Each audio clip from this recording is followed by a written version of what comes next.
H2 hydrogen was a test project with the Department of Homeland Security within the United States government.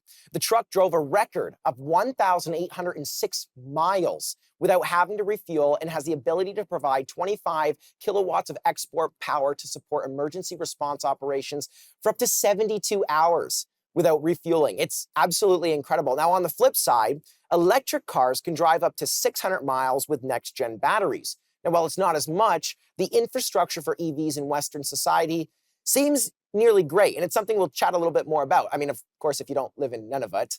But anyways, guys, I'm excited to be chatting with you about this. Valerie, I want to throw it over to you.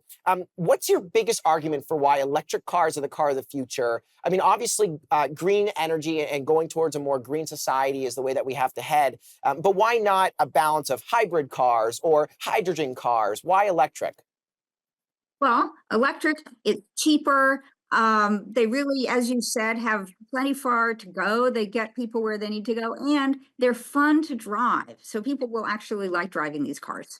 Okay, now let me ask you this, though, because I've heard a lot of problems with our electrical grid. I know you're based in the States, but here in Canada, we talk a lot about our electrical grid not being able to handle the amount of power required. It's actually it's an election issue happening right now within the Ontario government is exactly this. They're concerned that we might not be able to provide enough power.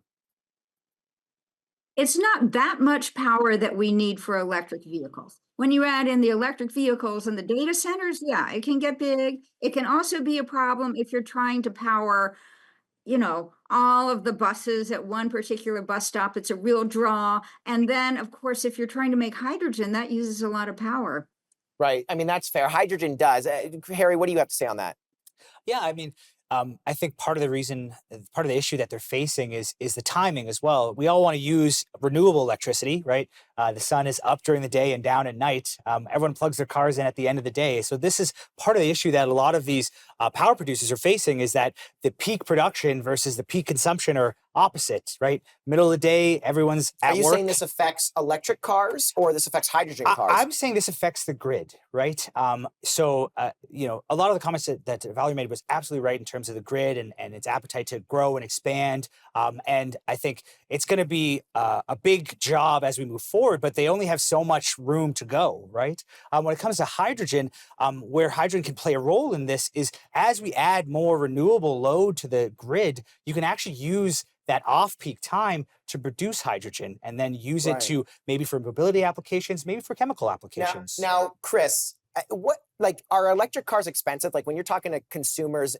on the ground floor, are they saying, "Oh, I don't want to buy an electric car; it's so expensive"? Certainly, yeah, they certainly are. And to go off what you said, what consumers don't know is how awesome of a car they are. Like the Audi e-tron was probably one of the funnest cars that I've ever driven or like reviewed, but consumers need to understand that the money that you save is going to compound over time. Yes, they pay a higher upfront cost, and where the education needs to start is how much can they save? When is my break-even point? And that's something that most consumers aren't really aware of when they consider purchasing an Right. EV. I mean, the Audi starts at like $80,000 to $100,000. I mean, Valerie or Allison, I guess I want to know from you, what do you see from the front of electric car affordability? It just seems like it's still kind of out of the question in some capacity unless you can afford a Tesla. It's a good question, especially as we think about who the car buying market is. What's interesting now is you actually have some EVs that are coming on the secondary market, either off from a car rental program or something like that, that's creating affordability at the low end.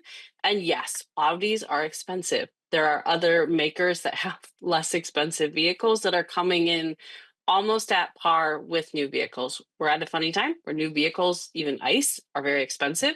Now, So I people just want to need quick that jump help in. with that Yeah. education.